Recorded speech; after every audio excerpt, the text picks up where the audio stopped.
ও নামাজি, তুমি নামাজের মধ্যে দাঁড়ায়া দাঁড়ায়া তুমি আল্লাহ তাআলার সঙ্গে কথা বললা, আল্লাহর সঙ্গে কথা বইলা বইলা আল্লাহর সঙ্গে তাআল্লুক আর ভালোবাসা লাগাইলা, আল্লাহর সঙ্গে তাআল্লুক আর ভালোবাসা লাগাইয়া যখন তোমার জিন্দেগি কাটাইবা, এই দুনিয়া কিন্তু একদিন ছিল না, আছে একদিন থাকবে। আল্লাহ ছিলেন, আল্লাহ আছেন, আল্লাহ তাআলা থাকবেন, এটাই চিরন সত্য কথা। আমি ছিলাম না, এখন আছি, আমি একদিন থাকবো না। সূরা ফাতিহা আমার সঙ্গী হয়ে যাবে, সূরা ফাতিহা আমার সঙ্গে কবরে যাবে, সূরা ফাতিহা আমার সঙ্গে হাসরের ময়দানে যাবে, সূরা ফাতিহা আমার জন্য সুপারিশকারী হবে, সূরা ফাতিহা জান্নাত পর্যন্ত আমার সঙ্গে যাবে। এই সূরা ফাতিহাকে আমার আপনার সঙ্গী আমরা বানাইতে চাই কি চাই না? যদি চাই তাহলে দৈনিক আমাকে আপনাকে 5 ওয়াক্ত নামাজ পড়তে হবে। 5 ওয়াক্ত নামাজের প্রত্যেকটা রাকাতের মধ্যে সূরা ফাতিহা আছে। এই সূরা ফাতিহার মধ্যে এত পরিমাণ বারাকা রয়েছে, আল্লাহর পয়গম্বর বলেন এরকম ভাবে একবার পড়লে 15 পারা, দুইবার পড়লে 30 পারা, নামাজের বাইরে পড়লেও সওয়াব আছে। একটা ওয়াক্ত করে 10টা নেকি, দুইটা ওয়াক্ত করে 20টা নেকি, তিনটা ওয়াক্ত করে 30টা নেকি। যত ওয়াক্ত পড়বেন ততটা নেকি সওয়াব একমাত্র দিবেন কে? আল্লাহ দিবেন।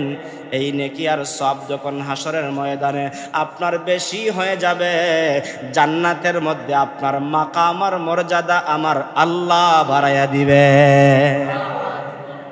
এজন্য আল্লাহর পয়গম্বর মুহাম্মদুর রাসূলুল্লাহ সাল্লাল্লাহু আলাইহি ওয়াসাল্লাম বলেন, মান কারাআ হারফাম মিন কিতাবিল্লাহি ফালাহু হাসানা ওয়াল হাসানাতু বিআশরি আমসালিহা লা আকুলু আলিফ লাম মিম হারফুন ওয়ালাকিন আলিফুন হারফুন ওয়ালামুন হারফুন ওয়া মিমুন হারফ। কোরআন শরীফ যে পড়তে পারে না সেও আলিফ লাম মিম বলতে পারে কি পারে না? আলিফ লাম মিম এখানের মধ্যে 3টা হরফ। আল্লাহর পয়গম্বর বলেন, মান কারাআ হারফাম মিন কিতাবিল্লাহি ফালাহু হাসানা, যে ব্যক্তি আল্লাহর কালামের একটা অক্ষর পড়বে আল্লাহ তাআলা 10 গুণ বাড়াইয়া তাকে নেকি সওয়াব দিবেন। এরপরে বলেন ফালাহু হাসানা ওয়াল হাসানাতু বিআশরি আমসালিহা লা আকুলু আলিফ লাম মিম হারফুন। আলিফ লাম মিম একটা হরফ মনে করবা না, ভালো করে বুঝো। আল্লাহর পয়গম্বর বলেন ওয়ালাকিন আলিফুন, আলিফ একটা হরফ, ওয়ালামুন লাম একটা হরফ, ওয়া মিমুন মিম একটা হরফ। 3টা অক্ষর আপনি জানা অবস্থায় পড়েন অথবা অজানা অবস্থায় পড়েন, বৈশা পড়েন অথবা দাঁড়ায়া পড়েন, ঘুমায়া পড়েন অথবা রাস্তার মধ্যে হাইটা হাইটা পড়েন, আপনার আমল নামার মধ্যে 30টা নেকি দিবেন কে? এজন্য আবু হুরায়রা রাদিয়াল্লাহু তাআলা আনহু বলেন, আল্লাহ এবং বান্দার মধ্যে যত পর্দা থাকে 70,000 পর্দা আল্লাহ সরাইয়া একমাত্র নামাজের সঙ্গে আল্লাহ কথা বলতে থাকেন। আল্লাহ তাআলা বলেন, বান্দা তুই নামাজে দাঁড়াইলে তোর সঙ্গে আমি আল্লাহ কথা বলবো। আমার সঙ্গে কথা বলতে গিয়া টাকার প্রয়োজন নাই, আমি আল্লাহ তাআলার সঙ্গে কথা বলতে তোর ধন সম্পদের প্রয়োজন নাই। অন্যান্য নবীগণ আমার সঙ্গে কথা বলেছে। মুসা নবী নির্দিষ্ট জায়গায় তুর পাহাড়ে গিয়ে আল্লাহর সঙ্গে কথা বলেছেন। আল্লাহ তাআলা জিজ্ঞাসা করলেন, ওয়া মা তিলকা বিয়ামিনিকা ইয়া মুসা, হে মুসা তোমার হাতে কি? মুসা জবাব দিলেন, কালা হিয়া আসায়া আতাওয়াক্কাউ আলাইহা ওয়া আহুশু বিহা আলা গানামি ওয়া লিয়া ফিহা মাআরিব উখরা। আল্লাহ এটা আমার হাতের লাঠি, এটা দিয়ে আমি টেক লাগায়া দাঁড়াই, এটা দিয়ে আমি এরকম ভাবে গাছের পাতা পারি, ছাগলকে খাওয়াই। আল্লাহ প্রশ্ন করেছেন একটা, মুসা জবাব দিয়েছেন কয়েকটা। কেন দিয়েছেন জিজ্ঞাসা করা হলো, কেন তুমি এত বেশি জবাব দিলা? বলে আল্লাহর সঙ্গে যত কথা বলা যায় ততই আমি মুসার অন্তরে শান্তি লাগে। আমরা শ্রেষ্ঠ নবীর উম্মত হইছি, আমরা যখন আল্লাহর সঙ্গে কথা বলবো আমাদের দিলের মধ্যে শান্তি আসবে কি আসবে না? মুসা নবী যদি আল্লাহর সঙ্গে কথা বলতে গিয়া ওয়া মা তিলকা বিয়ামিনিকা ইয়া মুসা এই কথাটা বলেছেন, তিনি শুধুমাত্র জবাব দিলেই তো হতো, কালা হিয়া আসা, এটা আমার হাতের লাঠি। কিন্তু পরে আরো কেন কথা বললেন? যে যত আল্লাহর সঙ্গে কথা বলা হয় তত বেশি ইমানদারের অন্তরের ভিতরে শান্তি জাগ্রত হয়। দুনিয়ার মধ্যে উদাহরণ দিলে বোঝা যায়, প্রেমিক প্রেমিকার সঙ্গে কথা বললে যেরকম ভাবে তার ভালো লাগে, মহব্বতের মানুষ, আপনারা তো চাচা মানুষ, মহব্বতের জিনিস বুঝবা, মহব্বতের মানুষের সঙ্গে কথা বললে যেরকম ভাবে ভালো লাগে, একজন আল্লাহ প্রেমিক আল্লাহর সঙ্গে যখন কথা বলবে, ওই আল্লাহ প্রেমিকের অন্তরের ভিতরে আল্লাহর মহব্বত জাগ্রত হবে। যত বেশি কথা বলতে পারবে তত বেশি তার ভালো লাগবে। আর একজন খাঁটি ইমানদার আল্লাহওয়ালা যখন স্বয়ং আল্লাহর সঙ্গে কথা বলবে, তার তত বেশি আল্লাহর সঙ্গে কথা বলতে ভালো লাগবে। আমি এরকম ভাবে হাজারো নজিরের কথা বলতে পারবো। এমনও কিছু আল্লাহওয়ালা আছে, এই আল্লাহওয়ালা লাঠি ছাড়া দাঁড়াইতে পারে না। কি ছাড়া দাঁড়াইতে পারে না? লাঠি ছাড়া দাঁড়াইতে পারে না, বয়োবৃদ্ধ হয়ে গেছে, কিন্তু নামাজের মধ্যে দাঁড়াইছে, লাঠির প্রয়োজন হয় না, লাঠির প্রয়োজন হয় না, চেয়ারে বসতে হয় না। এরকম ভাবে তার ইমানি শক্তি বেড়ে যায়। ঘন্টার পর ঘন্টা আল্লাহওয়ালা মুরব্বিটা আমি এরকম ভাবে দেখেছি, হাঁটতে গেলে লাঠির প্রয়োজন হয়, কিন্তু নামাজে যখন দাঁড়িয়ে যায়, ইমানি শক্তি বেড়ে যাওয়ার কারণে, আল্লাহর সঙ্গে কথা বলার কারণে তার ইমানি পাওয়ার চলে আসে, তার লাঠির প্রয়োজন হয় না। তার শরীরের মধ্যে শক্তি দান করেন কে? আল্লাহ দান করেন। এজন্য ইমানি শক্তির প্রয়োজন। আপনি আল্লাহওয়ালা হয়ে যান, আল্লাহ প্রেমিক হয়ে যান, দাঁড়ান আল্লাহর দরবারে, শক্তি দান করে দিবেন আল্লাহ। আমি আমার এই বয়সে একজন প্যারালাইসিসের রুগী দেখেছি, হাত তুলতে পারে না, ও নামাজ পড়ে না। কয় হুজুর আমি অসুস্থ মানুষ, নামাজ পড়বো কেমনে? আর একজন মুরব্বী আল্লাহওয়ালা জবাব দিয়ে দিলেন, কিভাবে নামাজ পড়বেন? বলে আমি তো হাত তুলতে পারি না।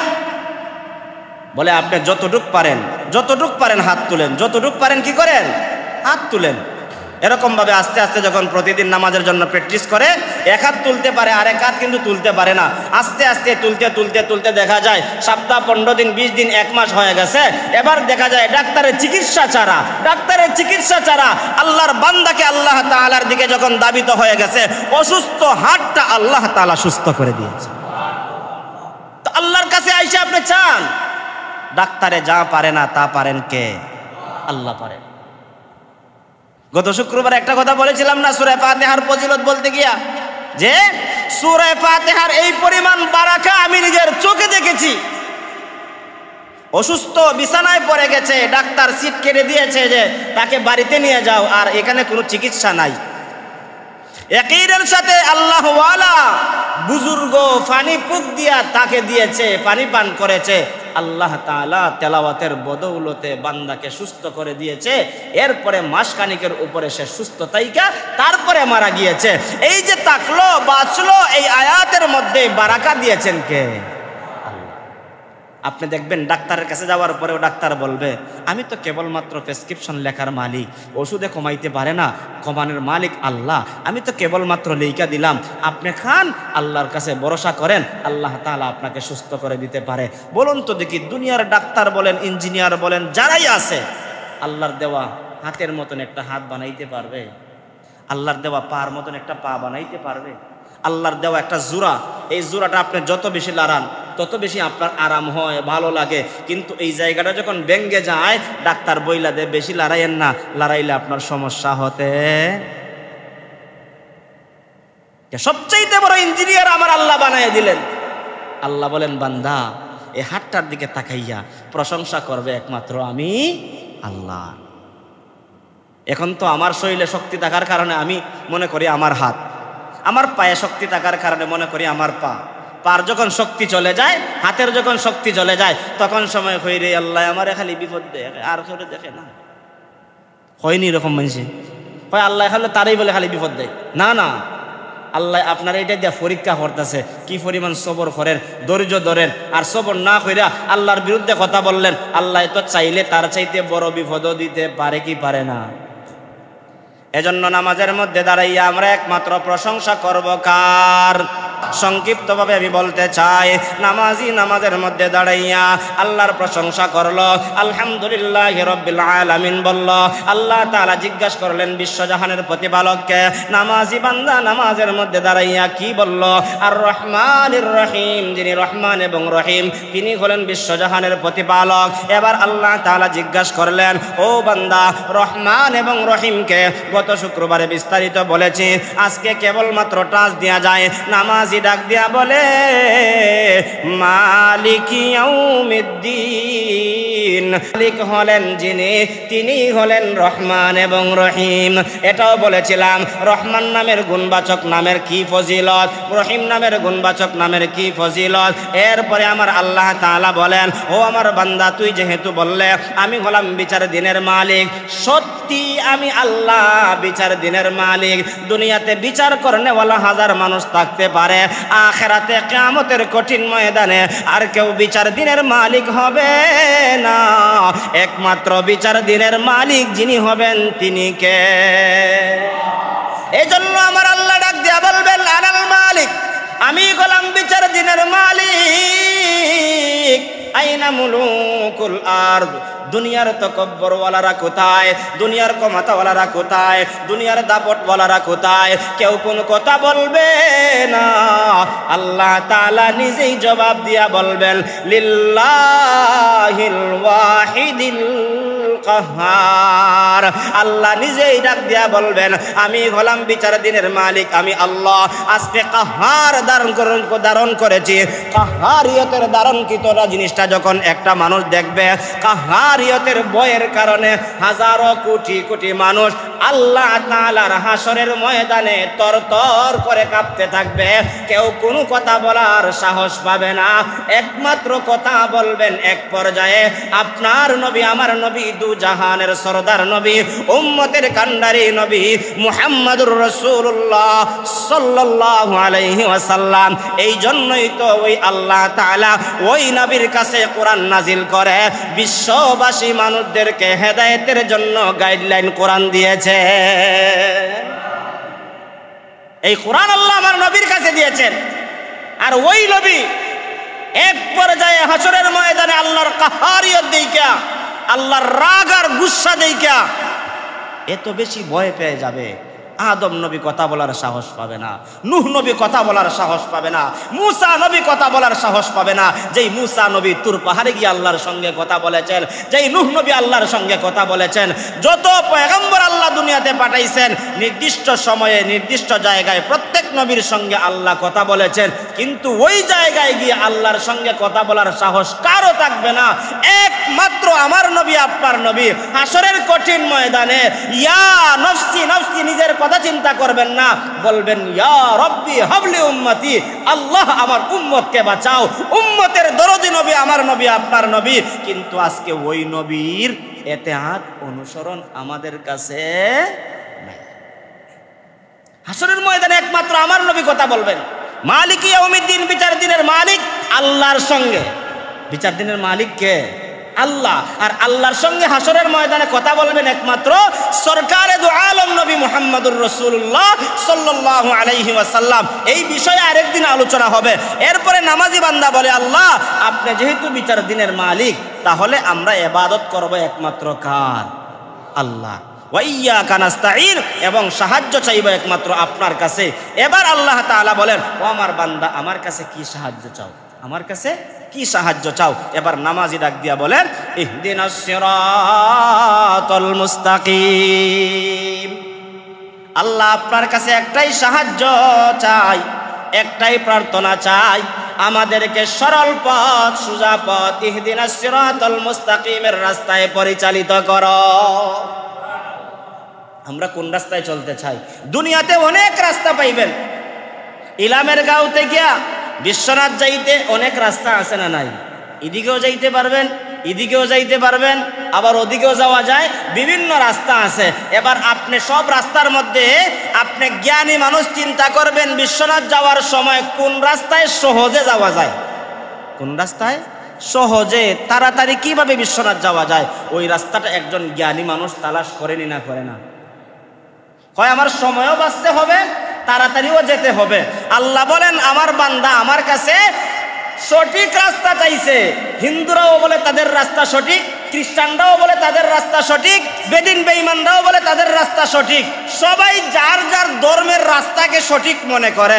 আল্লাহ বলেন ইসলাম ধর্মের রাস্তাটাও সঠিক রাস্তা, ইসলামের রাস্তাটাও সঠিক রাস্তা। অতএব তুমি কোন রাস্তায় চলতে চাও? ইহদিনাস সিরাতাল মুস্তাকিমের কথা তো তারাও বলে, আমাদের রাস্তাও সঠিক, তাদের রাস্তাও সঠিক। এবার তুমি কোন রাস্তা চাও? নামাজি নামাজের মধ্যে দাঁড়াইয়া হয় আল্লাহ আমরাও একটা রাস্তা নির্বাচিত করেছি বিশ্বনাথ যাওয়ার জন্য। যেরকম ভাবে একজন জ্ঞানী মানুষ অনেক রাস্তা দেইকে একটা রাস্তা নির্বাচিত করে, একজন নামাজি নামাজের মধ্যে দাঁড়াইয়া বলে আল্লাহ জানি দুনিয়ার মধ্যে অনেক রাস্তা আছে, জান্নাতে যাওয়ার জন্য অনেকেই অনেক রাস্তার দাবি করে, কিন্তু একটা রাস্তার জন্য আপনার কাছে দাবি করেছি, সেই রাস্তাটা হলো সিরাতাল্লাযীনা আন'আমতা আলাইহিম। আল্লাহ ওই পথে আমাদেরকে চালাও, ওই রাস্তায় চালাও যেই রাস্তার মধ্যে আপনার অনুগ্রহ রয়েছে, যেই রাস্তার মধ্যে আপনার দয়া রয়েছে। আল্লাহর দয়াকৃত রাস্তায় আমরা চলতে চাই কি চাই না? আল্লাহর দয়া যেই রাস্তায় আছে, যেই পথে আছে আল্লাহর দয়া অনুগ্রহ, ওই রাস্তায় চলতে চাই। ওই রাস্তা বলতে কি? এই আয়াতের ব্যাখ্যায় মুফাসসিরিনে কেরাম আর একটা আয়াত সংযুক্ত করেছেন, সিরাতাল্লাযীনা আন'আমতা আলাইহিম মা'আন নাবিয়্যিন। ওই রাস্তা যেই রাস্তায় নবীগণ চলেছেন। সুবহানাল্লাহ। কোন রাস্তা? যেই রাস্তায় নবীগণ চলেছেন। এর চাইতে ভালো রাস্তা কি আর হতে পারে? পারে না। আল্লাহ দুনিয়াতে 10 জনে 10টা রাস্তার কথা বলবে, 10টা পথের কথা বলবে, 10টা দিক দেখায় দিবে। ও মালিক আল্লাহ, অন্য কোনো পথ পন্থা অবলম্বন করতে চাই না। এক নাম্বার হলো মান নাবিয়্যিন, নবীগণ যে রাস্তায় চলেছেন, সাথে সাথে ও সিদ্দিকিন, নবীর অনুসরণ করে সিদ্দিকগণ যে রাস্তায় চলেছেন, সিদ্দিকগণের অনুসরণ করে। এরকম ভাবে শহীদগণ যে রাস্তায় চলেছেন, শহীদগণ যে রাস্তায় চলতে গিয়া তাদের অনুসরণ করে। নেককার সালেহগণ যে রাস্তায় পরিচালিত হয়েছে, ও দয়ার মালিক আল্লাহ আমাদেরকে ওই রাস্তায় পরিচালিত করো। আল্লাহ ওই রাস্তায় চালাও যেই রাস্তার মধ্যে আপনার অনুগ্রহ দয়া রয়েছে। পরে নামাজে আরো বলে গায়রিল মাগদুবি আলাইহিম ওয়ালাদ-দাল্লিন। আল্লাহ ওই পথে চালায় না, ওই পথে চালায় না। কোন পথ? ওই পথে না কেন, বাধা কেন? মা কারুন, মা ফিরাউন ও হামান। এরা কিতা বালা লোক নি? ফেরাউন কিতা বালা আসেননি? কারণ কিতা বালা আসেননি? হামান কিতা বালা আসেননি? এটা পৃথিবীর সবচাইতে নিকৃষ্ট, পৃথিবীর সবচাইতে নিকৃষ্ট। আজও আল্লাহ তাআলা মিশরে তার লাশ রাইখা দিয়ে আল্লাহ প্রমাণ করে দিয়েছেন, যারা পৃথিবীর মধ্যে এরকম ভাবে দাম্ভিকতা দেখাবে, দেখো নিকৃষ্ট ব্যক্তির লাশটা আজও রয়েছে, কিয়ামত পর্যন্ত পৃথিবীর মানুষদেরকে শিক্ষা দিবেন। এর মতো যারা অহংকারী হবে তাদের পরিণতিও এরকম হবে। এই জন্য কবি বলেন যে এই লাশটা এমন ভাবে রাখছেন যে লাশের মধ্যে পোকামাকড়ও বসে না। আপনি মারা গেলে পরে আপনার কবরে রাখলে পরে দেখবেন 1 দিন 2 দিন 3 দিনের ভিতরে আপনার শরীরের মধ্যে, বৈজ্ঞানিকও বলে আপনিও নিজের চোখে দেখতে পারবেন, পোকা বসে। বিভিন্ন ধরনের বিষাক্ত যত ধরনের পোকামাকড় আছে সবাই বসে, এগুলো খেয়ে ফেলে। কিন্তু ফেরাউনের লাশের মধ্যে ফুকাটাও বসে না। ফুকাটাই পর্যন্ত তাকে ঘৃণা করে।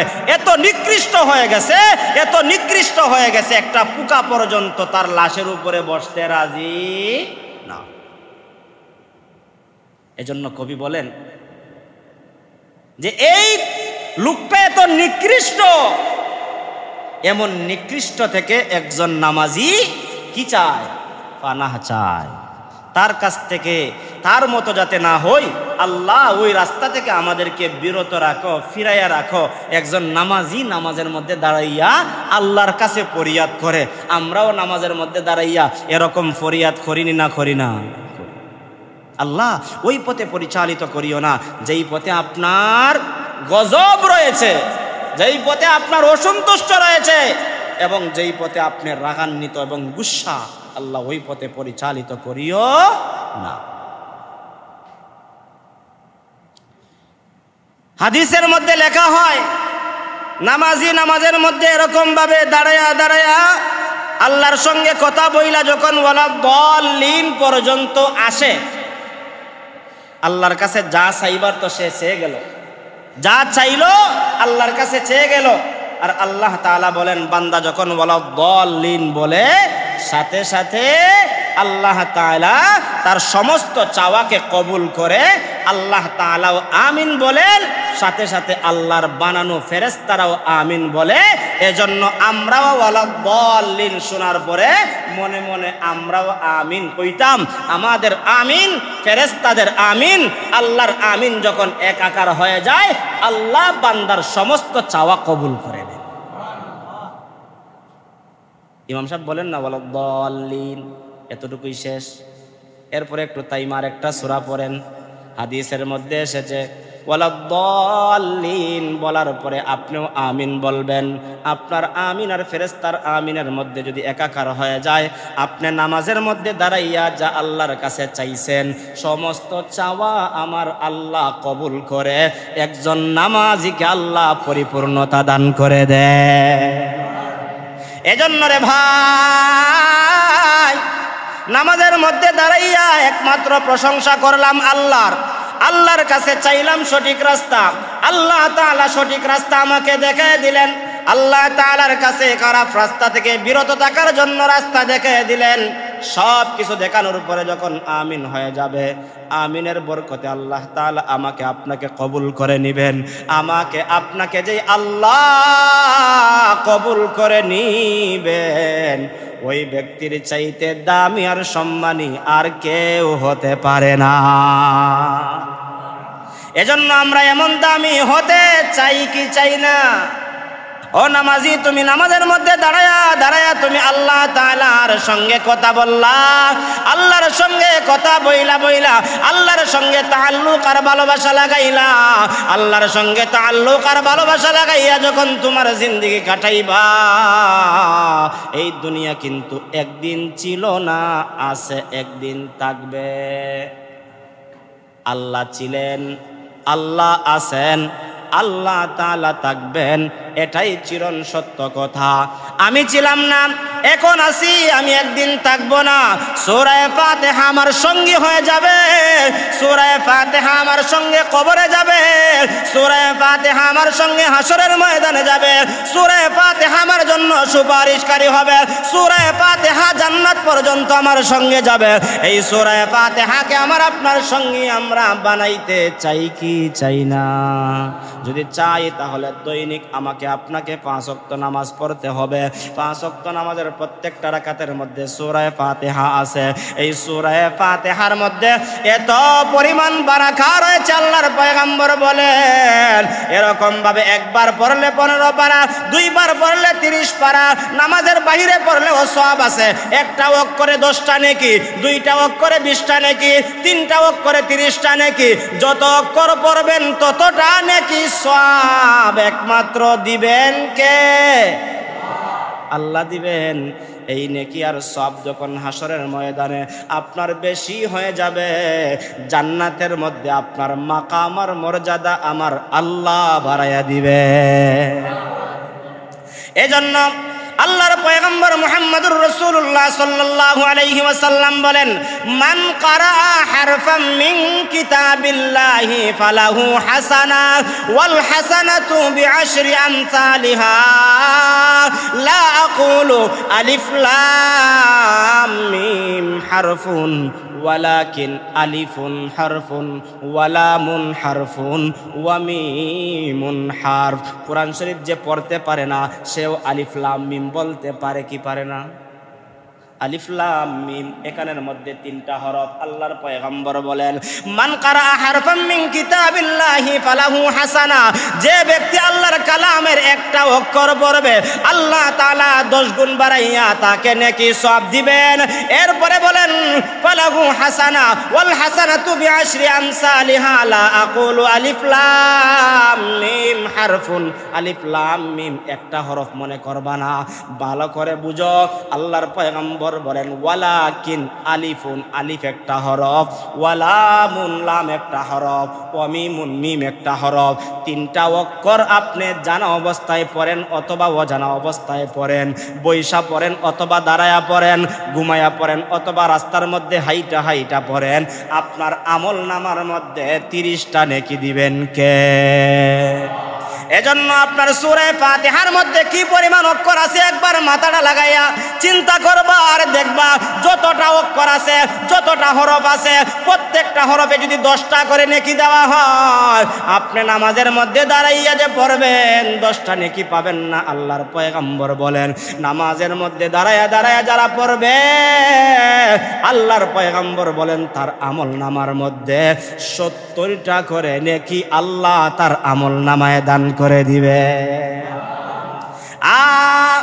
ও মুসলমান, এবার আপনি মনে করেন দৈনিক 5 ওয়াক্ত নামাজ, 5 ওয়াক্ত নামাজের মধ্যে মনে করেন জোহরের সময় আপনার আমার 12 রাকাত নামাজ আছে।